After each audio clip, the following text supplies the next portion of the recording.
I got so much motherfucking design on right now. Break it down, bring it back, make it clap. I got 3 old thoughts, new block, wear that thing. Bitches on my line, and you know. Assalamualaikum warahmatullahi wabarakatuh. Alhamdulillah wassalatu wassalamu ala sayyidina Muhammad Rasulullah wa ala alihi wa sahbihi wa mawala.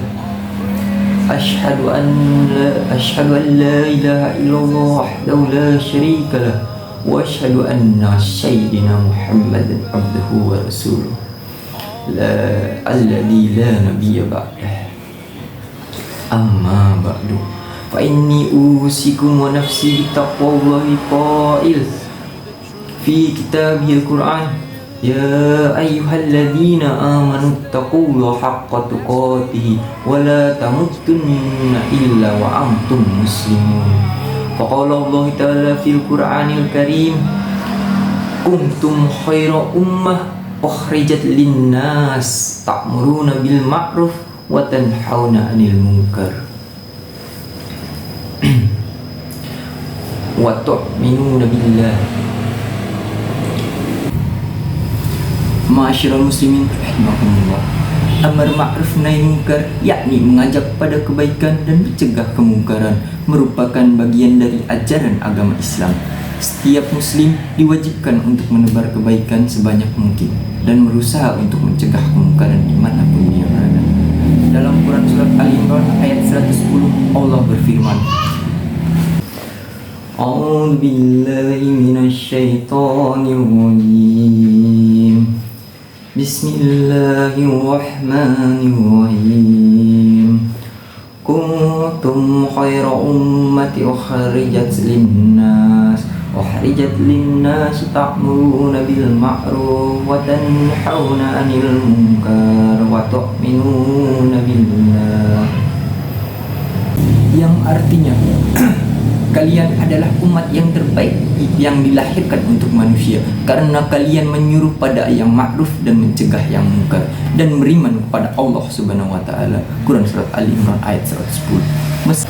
Meskipun sebuah keharusan amar ma'ruf nahi munkar tidak boleh dilakukan secara sembrono dan serampangan. Penerapan amar ma'ruf nahi munkar mesti dilandasi pada ilmu dan kearifan. Penerapannya tidak boleh bertentangan dengan tujuan disyariatkan amar ma'ruf nahi munkar. Itu sendiri. Jangan sampai tujuan kita mengajak orang berbuat baik, tapi orang diajak malah kabur karena pendekatan yang kita gunakan tidak cocok dengan objek yang diajak. Jangan sampai juga tujuannya mencegah kemungkaran, tapi malah melahirkan kemungkaran. Ma'asyiral muslimin rahimakumullah, Imam Al-Ghazali dalam Ihya Ulumuddin menjelaskan bahwa orang yang akan melakukan amar ma'ruf nahi munkar atau muhtasib, disebut muhtasib, harus berilmu wara' dan berakhlak baik. Beliau mengatakan dalam Ihya Ulumuddin, muhtasib harus berilmu wara' dan berakhlak baik, bersikap lembut dan tidak keras. Muhtasib harus berilmu supaya mengetahui ketentuan ihtisab. Muhtasib harus wara' supaya bisa membatasi diri pada ketentuan yang disyariatkan, berakhlak mulia dengan lembut dan tidak keras supaya tidak melewati batasan syariat sehingga menimbulkan mafsadat lebih banyak dibandingkan kemaslahatannya.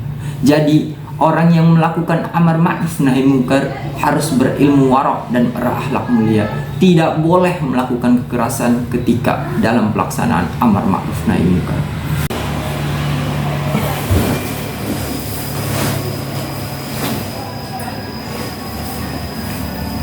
Karena kalau melakukan kekerasan alih-alih menjadi baik justru mendatangkan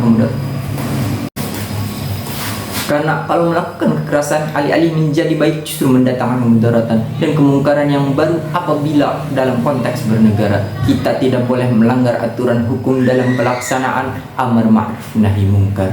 Kita harus menyerahkan urusan yang berkaitan dengan hukum kepada aparatus negara agar tidak terjadi ketidakadilan dan kezaliman. Terlebih lagi dalam kaidah disebutkan al-darar yazulu bid-darar. Kemudaratan tidak boleh dihilangkan dengan kemudaratan. Ma'asyiral muslimin rahimakumullah.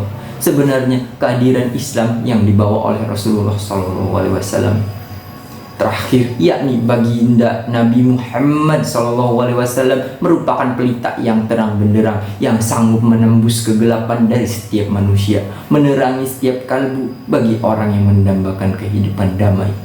Namun demikian, kadang-kadang sebagian golongan masih saja tidak menghendaki Islam memancarkan sinar di segala penjuru dunia. Mereka berusaha memadamkan dengan berbagai cara yang mereka sudah jauh dari zamannya Nabi Muhammad SAW ketika masih hidup. Namun kita diberikan warisan berupa ajaran kebenaran, yakni Islam. Hendaknya generasi ini mewarisi dengan sungguh-sungguh tentang Islam. Jangan sampai Islam kelak tinggal namanya dan Al-Quran tinggal tulisannya. Naudzubillah, summa naudzubillah. Oleh sebab itu, seorang muslim yang ingin meningkatkan ketakwaannya dianjurkan untuk melakukan amar ma'ruf nahi munkar, mengajak kebenaran dan mencegah kemungkaran, menyampaikan hal-hal yang baik dan melarang perbuatan keji. Allah berfirman dalam surat Al-Imran ayat 104, kamu menjadi umat yang paling baik bukan karena tahajudmu. Kamu menjadi umat yang paling baik bukan karena haji dan umrohmu. Kamu menjadi umat yang paling baik bukan karena membangun masjid. Kuntum khaira umat. Kamu jadi umat yang paling baik kapan? Ta'muruna bil ma'ruf, mengajak orang berbuat baik, wa tanhauna 'anil munkar, dan kau larang orang berbuat munkar. Yang punya jabatan, yang punya harta, yang punya kekuasaan, pakailah untuk beramar ma'ruf nahi munkar. Kalau dengan seragam, dengan jabatanmu, dengan pegawaimu, dengan kekuasaan, bisa kau ajak orang berbuat baik, kau orang yang beruntung. Manusia yang paling rugi, pernah hidup, pernah berharta, pernah berkuasa, tapi tak pernah dipakai menolong agama Allah Subhanahu wa Ta'ala. Sama dengan Fir'aun, sama dengan Qarun, sama dengan Namrud, hanya akan menjadi sampah dunia, menjadi santapan neraka. Demikianlah yang bisa saya sampaikan pada waktu ini. Semoga bisa bermanfaat untuk kita semua. Jika terdapat hal baik, itu berarti datangnya dari Allah Subhanahu wa Ta'ala, dan jika terdapat hal yang buruk, itu datangnya dari diri pribadi saya. Mohon maaf atas semua kehilafan dan tutur kata saya dan perbuatan saya hari ini. Semoga Allah terus membimbing kita semua ke jalan yang benar. Semoga kita semua bertemu di lain waktu, di lain kesempatan yang baik lagi. Wabillahi taufiq wal hidayah. Wassalamualaikum warahmatullahi wabarakatuh. All praises to Allah, all praises to Allah. Alhamdulillah, alhamdulillah. All praises to Allah, all praises to Allah.